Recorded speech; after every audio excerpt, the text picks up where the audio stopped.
বিসমিল্লাহির রহমানির রহিম। গত টিউটোরিয়ালে আমরা HTML এর মেটা ট্যাগ নিয়ে আলোচনা করেছিলাম। আজকে আমরা HTML এর এলিমেন্ট নিয়ে আলোচনা করব। তো HTML এর এলিমেন্ট হচ্ছে যখন আমরা পরিপূর্ণ একটা ট্যাগের ফরম্যাট ফলো করব তখন সেটাকে আমরা এলিমেন্ট বলি। যেমন ধরুন এক্সাম্পল আকারে যদি আমরা দেখি, সেটা হচ্ছে যে যখন কোনো আমরা যেমন ধরেন আমরা একটা পি ট্যাগ লিখতেছি, এই যে পি ট্যাগ শুরু, পি ট্যাগ শেষ। তো এখন এটা যখন আমরা লিখবো তখন কিন্তু এটাকে আমরা পি ট্যাগ বলি, যে এটা ওপেনিং পি ট্যাগ, এটা হচ্ছে ক্লোজিং পি ট্যাগ। কিন্তু যখন পি ট্যাগের ভিতরে আমরা যখন কোনো কন্টেন্ট দিব, যেমন ধরুন আমি এখানে লিখলাম যে দিস ইজ প্যারাগ্রাফ ট্যাগ। তো যখন আমি এই পি ট্যাগের ভিতরে যখন কন্টেন্ট ইউজ করলাম তখন এই পুরো ফরম্যাটটাকে আমরা বলবো হচ্ছে যে এটা একটা এলিমেন্ট। তো HTML এর এই এলিমেন্ট হচ্ছে যে দুই ধরনের থাকে, একটা হচ্ছে যে ইনলাইন এলিমেন্ট আর একটা হচ্ছে যে ব্লক এলিমেন্ট।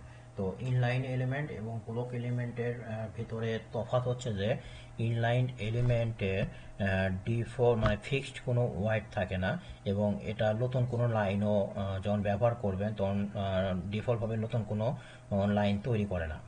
আর ব্লক ট্যাগের বৈশিষ্ট্য হচ্ছে যে এটা ফিক্সড যে ওয়াইড মানে ডিফল্ট ওয়াইড সেটা থাকে সবসময় 100%, এবং এটা সবসময় নতুন একটা লাইন তৈরি করে কাজ করে। যেমন ধরেন পি ট্যাগ একটা হচ্ছে যে ব্লক ট্যাগ। এখন আমি পি ট্যাগ লিখলাম, লেখার পরে এটা সেভ দিই, সেভ দেওয়ার পরে যদি এটা যদি ব্রাউজারে যেহেতু আমাদের রান দেওয়া আছে বেসিক ডট এসটিএমএলটা, এখন রিফ্রেশ করে রিফ্রেশ করলে আমরা এখানে দেখতেছি পি ট্যাগের ভিতরে যে টেক্সট আছে সেটা এখানে শো করতেছে।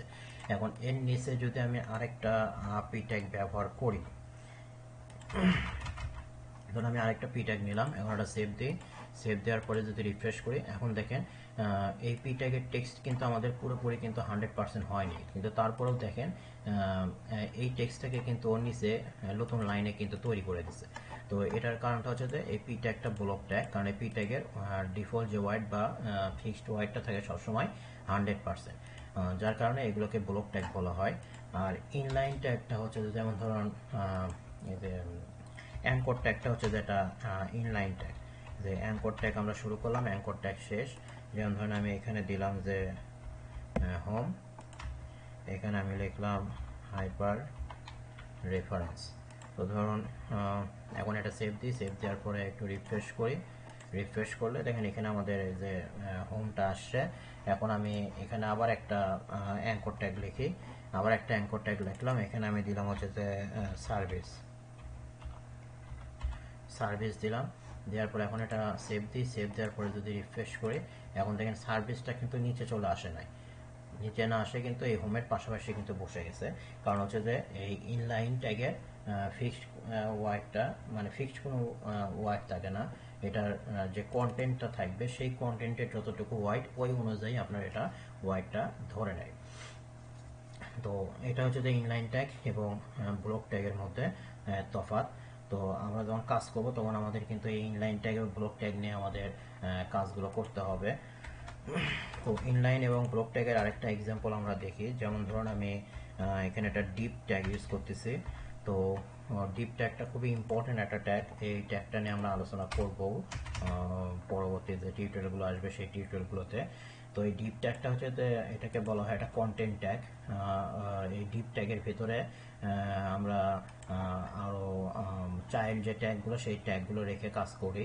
তো ধরুন আমি ডিপ ট্যাগ নিলাম এবং এই ডিপ ট্যাগের ভেতরে আমি একটা ধরুন প্যারাগ্রাফ ট্যাগ নিচ্ছি। তো এই ডিপ ট্যাগটাও একটা ব্লক ট্যাগ। তো প্যারাগ্রাফ ট্যাগ নিলাম, এখন এখানে কিছু আমরা কন্টেন্ট নেই, যেমন ধরুন আমাদের প্রজেক্ট ফোল্ডারে এর আগে যে কাজ করা হয়েছে সেগুলোতে কিছু কন্টেন্ট আছে। ধরুন আমি এখান থেকে এইটুকু কন্টেন্ট কপি করলাম, কপি করে আমাদের এখানে আমি পি ট্যাগের ভিতরে এটা দিলাম, পেস্ট করলাম, করার পরে আমরা সেভ দিই, সেভ দেওয়ার পরে রিফ্রেশ করলে এখন আমাদের এই লাইনটা এখানে এইভাবে শো করতেছে। ঠিক আছে, এখন আমি চাচ্ছি যে ধরুন আমি এখানে আবার একটা পি ট্যাগ ব্যবহার করব, এই পি ট্যাগের ভিতরে আবার একটা পি ট্যাগ ইউজ করলাম, যে পি শুরু আর এখানে ধরুন হচ্ছে যে পি শেষ। এখানে সেভ দেন, সেভ দিয়ে রিফ্রেশ করেন, দেখেন এগুলো কিন্তু লাইন কিন্তু ব্রেক দিয়ে কিন্তু লাইন নতুন নতুন কিন্তু লাইন তৈরি করে দিচ্ছে। এই কারণটা হচ্ছে যে পি ট্যাগটা যেহেতু আমরা বলে দিচ্ছিলাম ব্লক ট্যাগ, আর ব্লক ট্যাগগুলো নতুন লাইন তৈরি করে এবং এগুলোর ফিক্সড ওয়াইড থাকে 100%। কিন্তু আমি যদি এখানে পি ট্যাগ ইউজ না করে, যেমন ধরেন এটা ব্লক ট্যাগ ঠিক আছে, কিন্তু ব্লক ট্যাগের ভিতরে আমি চাচ্ছি যে এখানে আমি একটা ইনলাইন ট্যাগ ইউজ করব, কিন্তু আমার লাইনটা ব্রেক হবে না, লাইন এক লাইনে থাকবে কিন্তু লাইনটা কোনো রকম ব্রেক হবে না। কিন্তু আমি চাচ্ছি যে যেমন ধরুন অনেক ওয়েবসাইটে দেখবেন কিছু কিছু ধরুন এটা হয়তো বা টাইটেল ট্যাগ আছে, টাইটেল ট্যাগের ভিতরে কিছু কিছু টেক্সট আছে একটু গ্রে কালার, আবার কিছু টেক্সট আছে একটু কালারফুল। তো এই কাজগুলো করতে গেলে আমাদের এই ব্লক ট্যাগের সাথে একটু ইনলাইন ট্যাগ ব্যবহার করে কাজ করতে হয়, কারণ ইনলাইন ট্যাগ ব্যবহার করলে কিন্তু আপনার ওই লাইনটা ব্রেক হবে না। যেমন ধরুন এখানে যদি এটা ইনলাইন ট্যাগ আছে স্পেন ট্যাগ, ধরুন আমি স্পেন ট্যাগ শুরু করলাম আর স্পেন ট্যাগ এখানে শেষ করলাম, আমরা সেভ দিই, সেভ দেওয়ার পরে রিফ্রেশ করি, রিফ্রেশ করে দেখেন আমার স্পেন ট্যাগ ইউজ করছি কিন্তু লাইন কিন্তু আমার ব্রেক হয় নাই। কিন্তু পরবর্তীতে কিন্তু আমি যদি চাই যে আমার এখানে যে টেক্সটগুলো আছে এই টেক্সটগুলোর এই স্পেনের ভিতরে যতটুকু টেক্সট আছে এইটুকু টেক্সট আমি একটু কালার করব। তো আচ্ছা, এটা আমি জাস্ট একটু এক্সাম্পল দেখানোর জন্য করতেছি, এটা আপনাদের যদি বুঝতে না পারেন সমস্যা নাই, এগুলো আমরা পরে আলোচনা করব। যেমন ধরেন আমি একটু সিএসএস ইউজ করে এটা একটু জাস্ট এক্সাম্পল দেখানোর জন্য আমি এটা কাজটা করতেছি। এটা আপনাদের বোঝার দরকার নাই, এগুলো আমরা পরে আলোচনা করব বা আপনাদের পরবর্তীতে এগুলো খুব সুন্দরভাবে বুঝাই দেব। জাস্ট আমি এক্সাম্পল আকারে দেখাইতেছি যে আপনি অথবা একটা ব্লক ট্যাগের যে টেক্সটগুলো থাকবে সেই টেক্সটের মাঝখানের অংশটুকুকে কিভাবে একটু আলাদা করবেন বা আলাদা ধরনের ডিজাইন করবেন কিভাবে। এবং যদি রিফ্রেশ করি দেখেন এগুলো দেখেন একটু ব্ল্যাক কালারই আছে, কিন্তু যেটা আমি ইনলাইন ট্যাগের ভিতর রাখছি সেটা কিন্তু আমি একটু অরেঞ্জ কালারের কালার করতে পারছি। তো এই ধরনের যদি ডিজাইন আপনার করার প্রয়োজন পড়ে তো সেই ক্ষেত্রে আপনি এই ইনলাইন যে ট্যাগগুলো আছে এই ট্যাগগুলো ব্যবহার করে এই ধরনের ডিজাইনগুলো আপনি খুব সহজেই করতে পারবেন। তো আজকের টিউটোরিয়াল এইটুকুই, ধন্যবাদ।